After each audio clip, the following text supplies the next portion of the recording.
अस्सलाम वालेकुम फ्रेंड्स, कैसे हो आप सब। उम्मीद करते हैं आप सब ठीक होंगे, खैरियत से होंगे। अगर मेरी ऐसी कोई बहनें हैं जो अपना यूट्यूब चैनल प्रमोशन करवाना चाहती है कि उनके यूट्यूब चैनल ग्रो नहीं हो रहा, या सब्सक्राइबर्स नहीं बढ़ रहे हैं, या वॉच टाइम नहीं बढ़ रहा, या व्यूज़ नहीं आ रही है, जो भी आपकी कुछ प्रॉब्लम है, तो हमारे पास यूट्यूब कोर्सेज अवेलेबल है। हम यहाँ पर पूरा आपको एक्सप्लेन करेंगे, गाइड करेंगे और साथ ही साथ कुछ ट्रिक्स भी बताएंगे कि कैसे वीडियो पर व्यूज़ लाया जाए।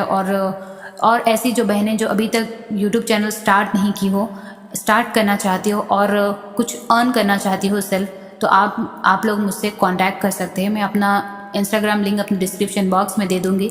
अगर कोई इंस्टाग्राम पर मैसेज नहीं कर सकता तो मैं अपना जीमेल भी साथ ही साथ दे दूँगी। आप लोग मुझे मैसेज करिए, इंशाल्लाह मैं ज़रूर रिप्लाई करने की कोशिश करूँगी। जज़ाकल्लाह। अल्लाह तुम्हें तुम्हारी मनपसंद चीज़ से आज़माता है। अल्लाह तुम्हें बेबस करके अपने करीब ले आता है। अल्लाह तुम्हें दुनिया से मायूस करके अपने ऊपर तवक्कल करना सिखाता है। अल्लाह तुम्हें लोगों के हाथ तोड़कर ख़ुद से जोड़ता है। अल्लाह हालात से मजबूर करके तुम्हें सजदों तक ले आता है। अल्लाह बेहतर को तुमसे दूर करके बेहतरीन से मिलवाता है। अल्लाह आजमाइश से गुजार कर तुम्हें मुआजिज़ों तक लाता है।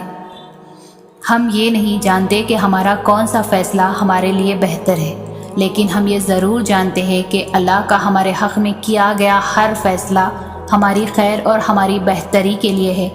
तो हमें ये नहीं सोचना चाहिए कि क्या हमारे मुताबिक नहीं है। हमें बस ये सोचना है कि जो है वो अल्लाह के मुताबिक है। बस यही सोच लेना हमें हर दुख से आज़ाद कर देगा और हमारे दिलों को हमेशा हमेशा के लिए मुतमईन कर देगा। बस आप यकीन करने वाले बनो। अल्लाह इंसान को वहाँ से नवाजता है जहाँ से उसे तवक्के भी नहीं होती। अल्लाह की बाँट आधी बाँट नहीं है।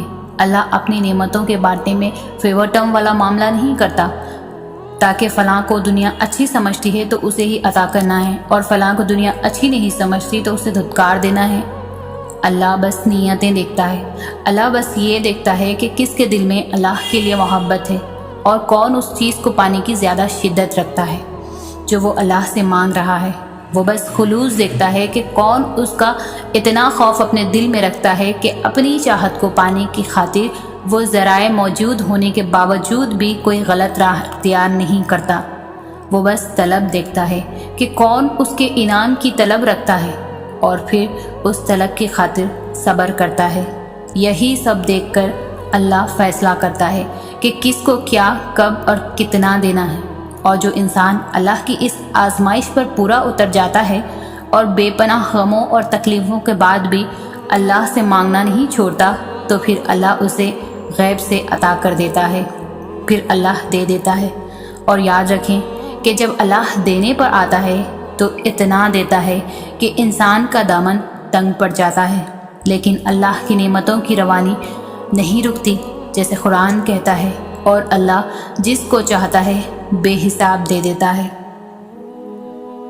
हमें बस अल्लाह से अपनी अर्जियां तलब करनी आनी चाहिए। हमें अल्लाह से अपनी बात मनवाने का सलीका आना चाहिए। हम अक्सर कहते हैं कि दुआएं जैसे भी मांगी जाएं कबूल होती हैं, और ये सच भी है। लेकिन अगर आप दुआएं करने में थोड़ी सी मेहनत करेंगे तो अल्लाह आपसे ज़्यादा खुश होगा। हाथ फैलाकर मांगने वाले और हाथ ना फैलाकर मांगने वाले में कुछ तो फ़र्क होता है। आपका अमल ही आपकी शिद्दत को बयान करता है। और जब आप नमाज़ पढ़कर हाथों को उठाकर अल्लाह से दुआ मांगते हैं तो आप ये ज़ाहिर करते हैं कि आपने उस रब का अपना बादशाह मान लिया है और अपनी हार तस्लीम कर ली है। ज़ाहिर है किसी भी ऐरे करे के आगे थोड़ी ना हाथ फैलाए जाते हैं। हाथ तो सिर्फ उसके सामने फैलाए जाते हैं जिस पर मान होता है। और जब अल्लाह को पता होता है कि आप मान के साथ आए हैं तो वो उस मान का भरम कभी भी टूटने नहीं देता। और फिर हाथों को दुआ के लिए उठाने के बाद आपने फ़ौरन अपनी ख्वाहिशें नहीं मांगनी हैं, जैसे आप सिर्फ उसी मतलब के लिए आए हैं, बल्कि सबसे पहले आपने अल्लाह की बड़ाई बयान करनी है। और अल्लाह की बड़ाई बयान करने के लिए सबसे खूबसूरत सूरा कौन सा है? सूरह फातिहा। सूरह फातिहा हमें दुआओं के आदाब सिखाती है, क्योंकि सूरह फातिहा अपने आप में ही सबसे बड़ी दुआ है। फिर आपने दुरूद शरीफ पढ़ना है, क्योंकि जब तक आप اللہ کے محبوب کو راضی نہیں کریں گے تب تک اللہ آپ سے راضی نہیں ہوگا۔ اور علی رضی اللہ عنہ نے فرمایا کہ جب تک نبی صلی اللہ علیہ وسلم پر درود نہ پڑھا جائے تب تک ہر دعا روک لی جاتی ہے۔ تو آپ نے پہلے دعاؤں کا راستہ بنانا ہے، پھر ہی تو دعائیں منزل تک پہنچیں گی۔ اور پھر جو دل چاہے مانگے، بے پناہ مانگے، بے انتہا مانگے، اور انشاءاللہ اللہ ضرور قبول کرے گا۔ وہ کیسے مشکلوں میں تمہیں اکیلا چھوڑ سکتا ہے؟ وہ تو الودود ہے، بڑا محبت کرنے والا۔ وہ کیسے نہیں جانتا تمہارے دل کی حالت؟ وہ تو العلیم ہے، ہر چیز جاننے والا۔ وہ کیسے تمہاری دعاؤں کو رد کرے گا؟ وہ تو المجیب ہے، دعائیں قبول کرنے والا۔ وہ کیسے نہیں دے گا راحت تمہیں؟ وہ تو الرحیم ہے، بڑا رحم کرنے والا۔ وہ کیسے کر دے مایوس تمہیں؟ وہ تو القادر ہے، بڑی قدرت رکھنے والا۔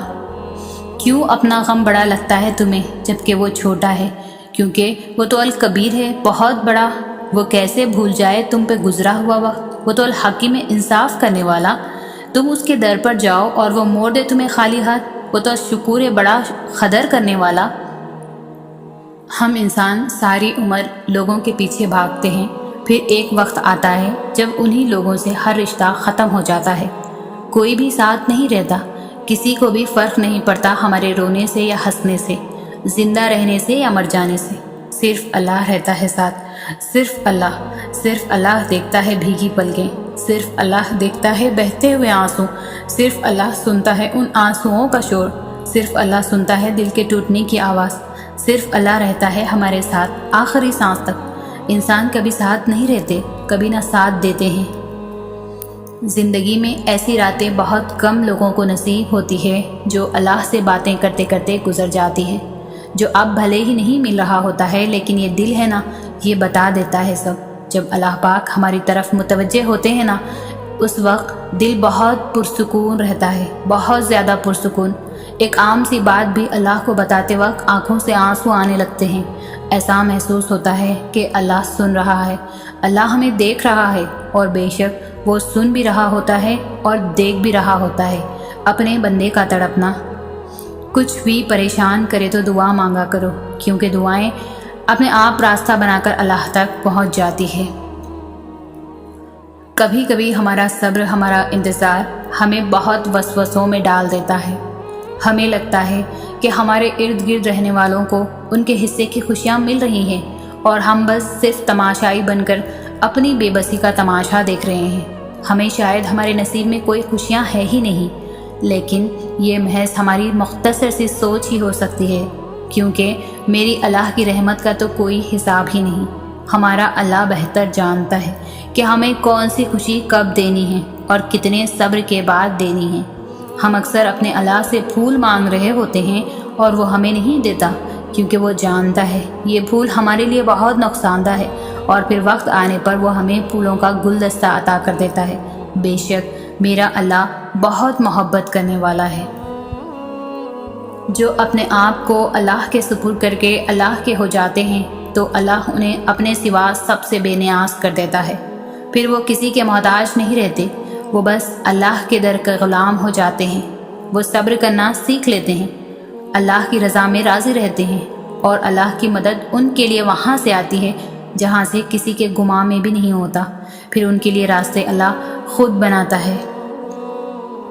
اور زندگی میں کبھی دعا کرنا مت چھوڑنا، خاص طور پر تب جب دعا کرنے کی کوئی وجہ نظر نہ آئے۔ اللہ کو آواز دینا اور بتانا کہ میں ابھی بھی مایوس نہیں ہوا، اے اللہ مجھے ابھی بھی آپ کے معجزوں کا انتظار ہے، میں نے ابھی بھی نصیب سے ہار نہیں مانی۔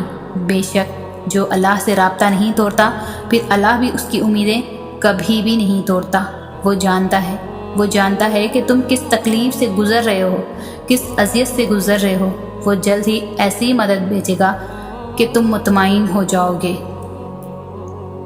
وہ تمہاری چھوٹی چھوٹی کوششوں سے بھی واقف ہے جو تم نے اس کی رضا میں راضی ہونے کے لیے کرتے ہو۔ وہ تمہارا صبر کرتے کرتے تھک کر گرنا اور پھر دوبارہ اٹھنا اور صبر کرنا بھی دیکھتا ہے۔ وہ تمہاری بے ربط دعاؤں کو بھی جانتا ہے جو تم ہر وقت دل میں مانگتے رہتے ہو۔ اس کی بارگاہ میں تمہارا کوئی بھی تھوڑا سا بھی عمل ضائع نہیں ہوتا۔ وہ دیکھ رہا ہے، جانتا ہے تمہارا حوصلہ اور ہمت، وہ خوش ہے تم سے، اور اس کے پاس تمہارا اجر بھی تیار ہے۔